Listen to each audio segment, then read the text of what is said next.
और दोस्तों हम फिर से लेकर आ चुके हैं आप लोगों के लिए सुबह की सभी ताज़ा और बड़ी खबरें। फटाफट अंदाज में एक एक कर बताएंगे आपको आज देश और दुनिया से क्या बड़ी खबरें निकल कर सामने आ रही हैं। लेकिन उससे पहले दोस्तों एक नज़र डालेंगे सुर्खियों पर। प्रधानमंत्री नरेंद्र मोदी के ऊपर गरजे राहुल गांधी, बोले बीजेपी एक नैरेटिव सेट करती है कि उसे किस मुद्दे पर लोगों को भटकाना है और मेन मुद्दे से भटकाकर चुनाव को उसी लोकेलिटी में ले जाना है। वहीं पर अगली बड़ी खबर में हम आपको बताएंगे दोस्तों, दरअसल आपको बताते चले दानिश अली ने बीजेपी को जमकर धोया। दानिश अली बोले बीजेपी अब मुझ पर आरोप लगा रही है कि मैंने पीएम का अपमान किया, मेरा एक शब्द निकाल कर बता दे मैं सजा भुगतने को तैयार हो जाऊंगा। वहीं पर अगली बड़ी खबर में हम आपको बताएंगे असदुद्दीन ओवैसी का बीजेपी के ऊपर हमला। ओवैसी बोले अब बीजेपी अपने नेता को बचाने के लिए कुछ भी करेगी। आपको बता दे दोस्तों पहले तो उसके ऊपर कोई कार्रवाई नहीं हो रही बिगोड़ी के ऊपर फिलहाल। वहीं पर अगली बड़ी खबर में हम आपको बताएंगे दोस्तों, दरअसल आपको बताते चले पूरी बीजेपी जयराम रमेश के पीछे पड़ी। आपको बता दें सोशल मीडिया पर किया ट्रोल। दरअसल दोस्तों जयराम रमेश ने बता दिया मोदी गेस्ट हाउस, एक तरीके से ये जो नया संसद बना है उसको जो है मोदी मल्टीप्लेक्स बता दिया। बताएंगे क्या है ये पूरा मामला जिस पर कल से घमासान मचा हुआ है। वहीं पर अगली बड़ी खबर में हम आपको बताएंगे दोस्तों, दीपेंद्र हुड्डा बोले तत्काल में बीजेपी करे कार्रवाई। आपको बताते चले संसद की मर्यादा का अपमान किया गया। बताएंगे क्या है ये पूरा मामला। वहीं पर अगली बड़ी खबर में हम आपको बताएंगे दोस्तों, मल्लिकार्जुन खड़गे बोले भारतीय जनता पार्टी सिर्फ देश के मुद्दों से भटका रही है और कुछ नहीं। ये बिगुड़ी वाला मुद्दा, ये तमाम जो भी मुद्दे हो रहा है ये बीजेपी की सोची समझी चाल है। वहीं पर अगली बड़ी खबर में हम आपको बताएंगे दोस्तों, दरअसल आपको बताते चले 3 कृषि कानून को लेकर एक बार फिर से भड़के टिकैत बोले बीजेपी ने कलम पर बंदूक का पहरा कर दिया। बताएंगे क्या है ये पूरा मामला।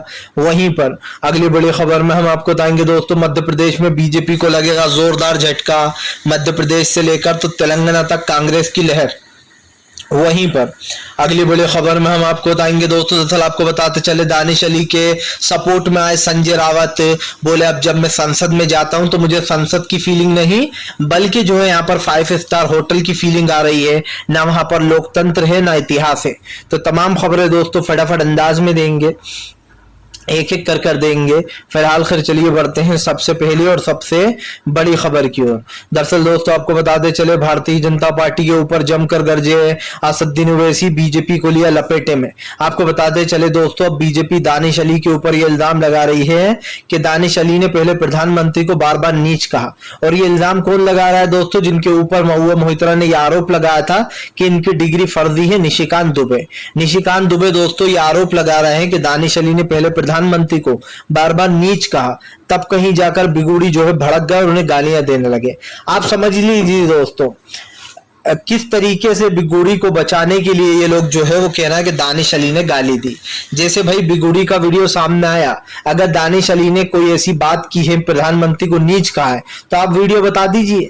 एक भी बार अगर दोस्तों दानिश अली ने किसी वीडियो में ये कहा होगा तो मैं मान जाऊंगा। ओवैसी ने कहा कि बीजेपी अपने नेताओं को सजा नहीं देती है, वो कुछ भी कर सकते हैं। बीजेपी को लगता है कि हम जो भी कर रहे हैं वो सही है।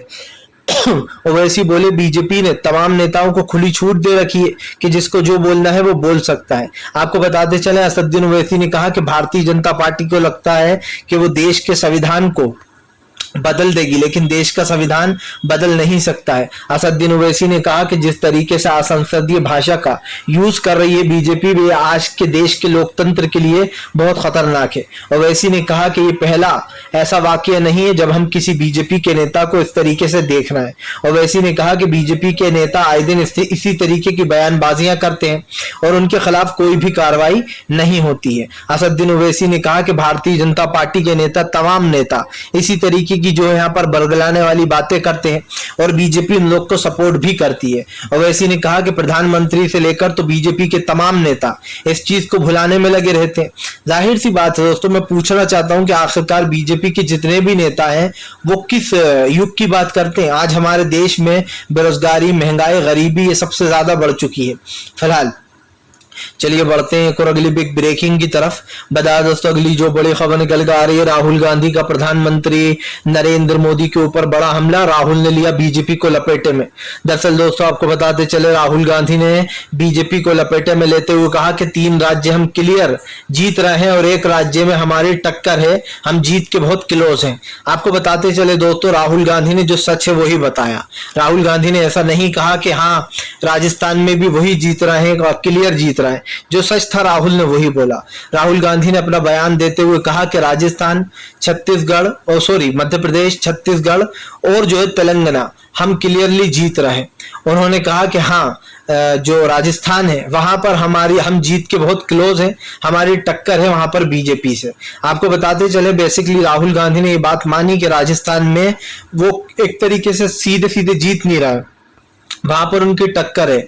लेकिन 3 राज्यों पर खुलकर राहुल गांधी ने कहा कि छत्तीसगढ़, मध्य प्रदेश और तेलंगाना ये तीनों राज्यों में उनकी सरकार बनेगी।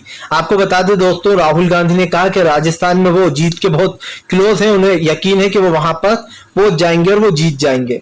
दोस्तों मुझे तो यही उम्मीद है कि अशोक गहलोत ही जीतेंगे और उनकी सरकार ही बनना चाहिए दोबारा। उन्होंने अच्छी वहां पर योजनाएं चलाई, लोगों का फायदा हुआ है दोस्तों उससे। और सिर्फ बात ये नहीं है, मैं चाहता हूं दोस्तों कि बीजेपी में की सरकार किसी भी जगह पर ना बने। जहां जहां बीजेपी की सरकार है वहां वहां मुसलमानों को टारगेट किया जाता है। यही नहीं दोस्तों, हमारे दलित भाई, पिछड़े आदिवासियों के ऊपर अत्याचार किए जाते हैं। अभी हाल ही में मध्य प्रदेश से एक मूत वाला वीडियो वायरल हुआ था जहां पर एक दलित व्यक्ति के ऊपर मूता गया। उसके बाद अब एक और वीडियो वायरल हुआ था जहां पर एक बुजुर्ग को पीटा जा रहा था। इससे पहले भी एक वीडियो वायरल हुआ जिसमें एक मां ने अपनी बेटी को छेड़ने वालों के ऊपर एफआईआर दर्ज कराई तो उसके बेटे को भी मार डाला। तो आप समझ लीजिए इस तरीके के वो होते हैं अत्याचार जहां बीजेपी की सरकार है। और मुस्लिम तो बीजेपी के निशाने पर ही रहते हैं हमेशा। यही कारण है दोस्तों जो जहां जहां कांग्रेस या दूसरी सरकारें हैं वहां पर इस तरीके की खबरें हमें देखने को नहीं मिलती, चाहे वो आम आदमी पार्टी हो, कांग्रेस हो, ये लोग कहीं ना कहीं इनकी बोली दोस्तों टुच्ची बोली नहीं है। आपने देखा कि देश में कोई सी ऐसी दूसरी पार्टी नहीं मिलेगी आपको जो बीजेपी की तरह गालियां देती हो किसी दूसरे धर्म के लोगों को, सिर्फ बीजेपी ही देती है फिलहाल। चलिए बढ़ते हैं एक और अगली बिग ब्रेकिंग की तरफ। बता दोस्तों अगली जो बड़ी खबर निकल कर आ रही है आपको बताते चले दोस्तों, जयराम रमेश बोले मैंने जो भी बोला है वह सही बोला है, बीजेपी भले ही कुछ भी बोलती रहे। दरअसल दोस्तों कल से जयराम रमेश के बयान पर घमासान मचा है, तो अब जयराम रमेश ने भी मुंह तोड़ जवाब दिया। आपको बताते चले जयराम रमेश ने वो जो नया संसद बनाया उसको मोदी प्लेक्स बता दिया। उन्होंने कहा कि ये मल्टीप्लेक्स नहीं, ये मोदीप्लेक्स है। ये संसद नहीं बनाया गया है बल्कि मोदीप्लेक्स बनाया गया है, 5 स्टार होटल। दरअसल दोस्तों आपको बताते चले जो भी नए संसद में जा रहा है वो कह रहा है कि यह हमें कहीं से भी संसद नहीं लग रहा है। इसमें संसद का वो इतिहास या संसद की वो यादें जो पुराने संसद में थी वो नहीं है। विपक्ष ने बीजेपी को घेरते हुए कहा कि फिलहाल बीजेपी जो है वो जानबूझकर इस मुद्दे को उठा रही है, लेकिन जो भी हमने कहा है वो बिल्कुल सही है। उन्होंने कहा कि फिलहाल भारतीय जनता पार्टी को लगता है कि उसने आलीशान वो बनाकर खड़ा कर दिया महल, तो इसको लोग संसद समझेंगे, लेकिन उसमें संसद जैसा कुछ भी नहीं है। दरअसल दोस्तों अगर संसद को वैसे आप भी देखेंगे तो आपको भी यही लगेगा कि नए संसद में काफी कुछ डिफरेंस दिखाई दे रहा है। देखा जाए तो दोस्तों संसद लोकतंत्र का मंदिर होता है और लोकतंत्र के लिए संसद में जाया जाता है। लेकिन अगर आप नए संसद को देखेंगे तो आपको पता चलेगा कि दरअसल नया संसद कम 5 स्टार होटल ज्यादा लग रहा है। यही कारण है जो आपको बता दें जयराम रमेश ने कहा कि मैं अपने बयान पर अटल हूं।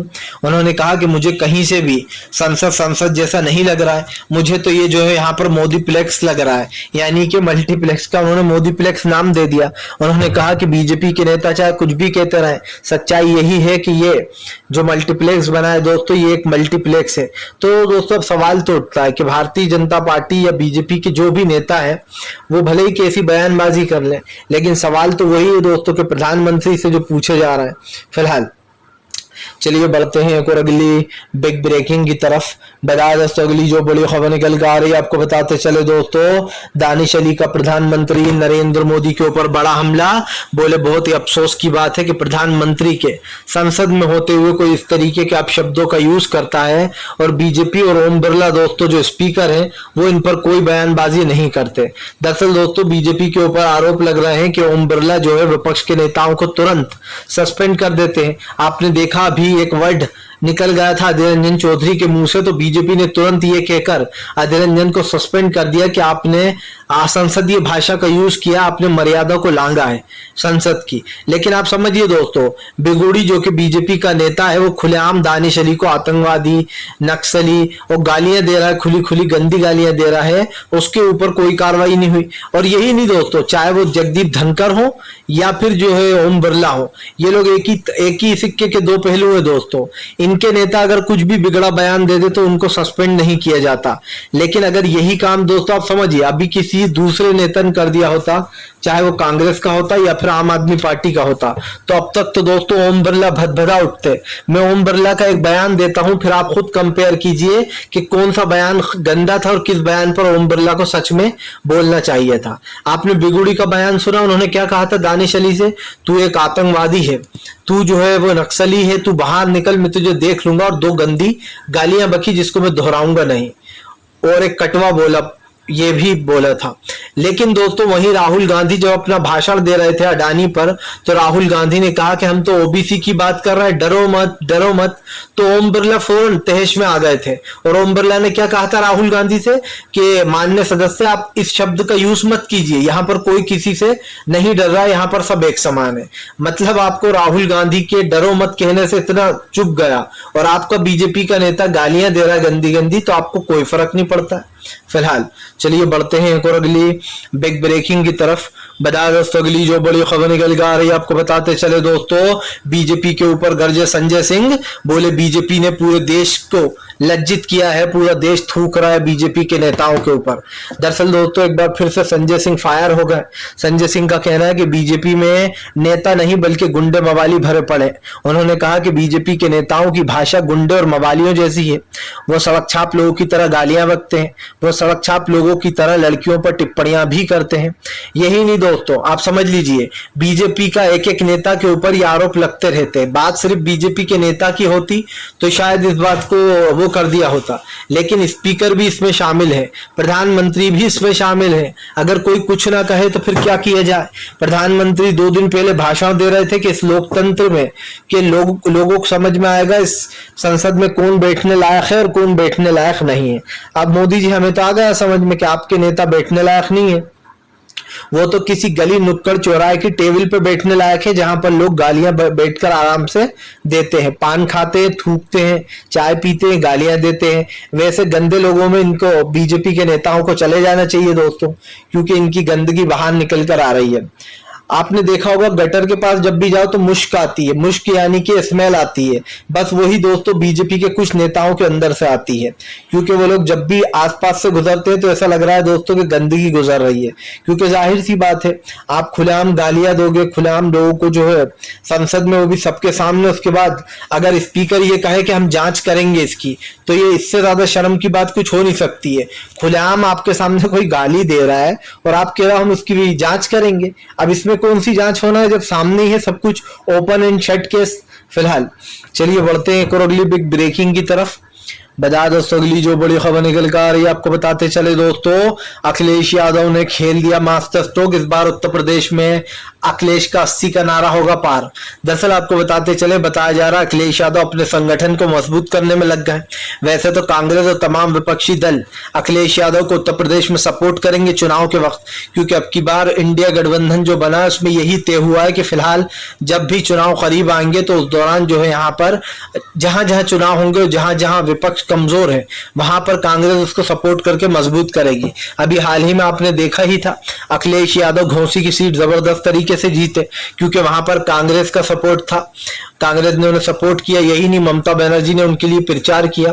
हालांकि मैं प्रचार तो ठीक है, कुछ फैन होते हैं, लेकिन मेन मैं मानता हूं दोस्तों सपोर्ट करना। सपोर्ट कैसे दोस्तों, कि अगर आपने आपकी सीट शेयरिंग उधर कर दी तो कहीं ना कहीं अखिलेश की बहुमत बढ़ जाती है। और यही कारण है जो अखिलेश यादव ने कहा कि अब की बार पूरी 80 सीटें जीतकर बीजेपी को उत्तर प्रदेश से बाहर का रास्ता दिखा देंगे। दरअसल दोस्तों उत्तर प्रदेश एक सबसे बड़ा राज्य माना जाता है। उत्तर प्रदेश के बाद सेकंड नंबर पर बिहार आता है। उत्तर प्रदेश और बिहार पर ही सारा दारोमदार टिका रहता है। और तीसरा जो गेम चेंजर बनता है वो है कर्नाटक। कर्नाटक में दोस्तों हमेशा कांग्रेस सत्ता में लौटी है। एक बार इंदिरा गांधी जब दोस्तों चुनाव हार गई थी, 1970 वगैरह का एक किस्सा है, उस दौरान इंदिरा गांधी ने जो यहाँ पर अपनी वापसी वहीं से की थी। यही माना जाता है कि फिलहाल राहुल गांधी भी कर्नाटक से गेम करेंगे और कई बार ये साबित भी हुआ है दोस्तों कि कर्नाटक कांग्रेस के लिए संजीवनी का काम करता है। आपको बताते चले, प्रधानमंत्री ने भले ही जनता को मीठे मीठे वादे कर कर वोट ले लिए हो, लेकिन सच्चाई यह है कि आज भी देश की जनता उसी महंगाई, गरीबी और बेरोजगारी में त्रस्त है। बीजेपी चाहे कुछ भी कर ले दोस्तों, आने वाले समय में बीजेपी को सत्ता से बाहर जाना ही होगा।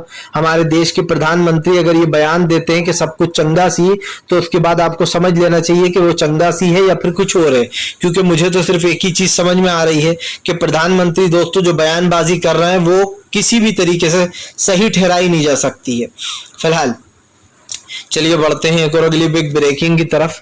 बता दोस्तों अगली जो बड़ी खबर निकल कर आ रही है, आपको बताते चले दोस्तों, तेजस्वी यादव का बीजेपी के ऊपर बड़ा हमला।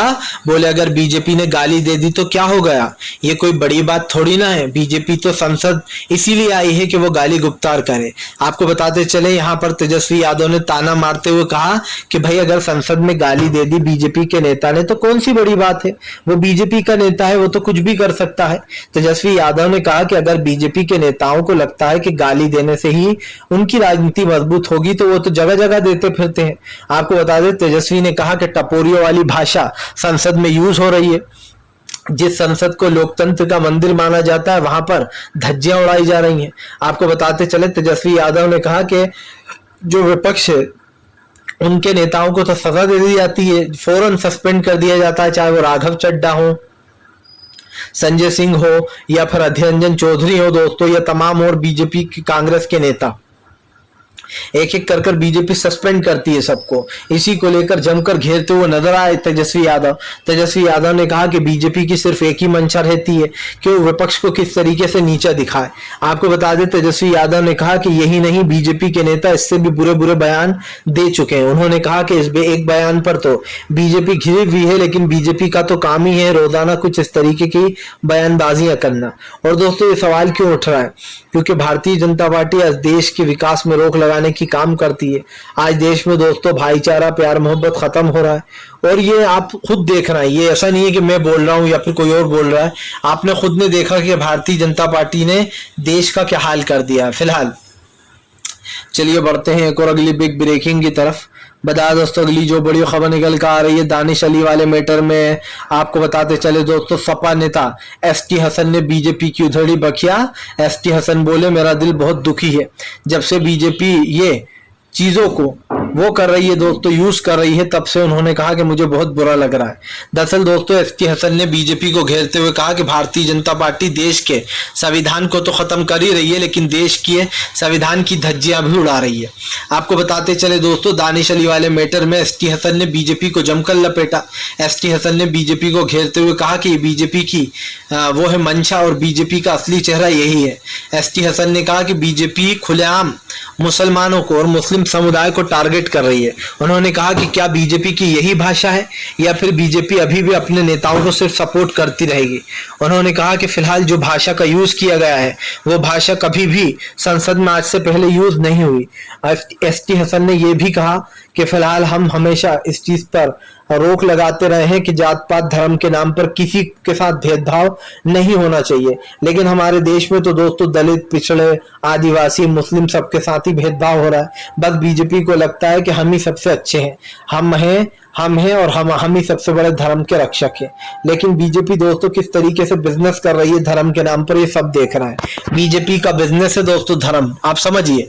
बीजेपी हिंदू मुसलमान का नाम लेती है, वोट बटोरती है, सरकार बनाती है और हिंदू भाइयों के लिए भी कुछ नहीं करती है।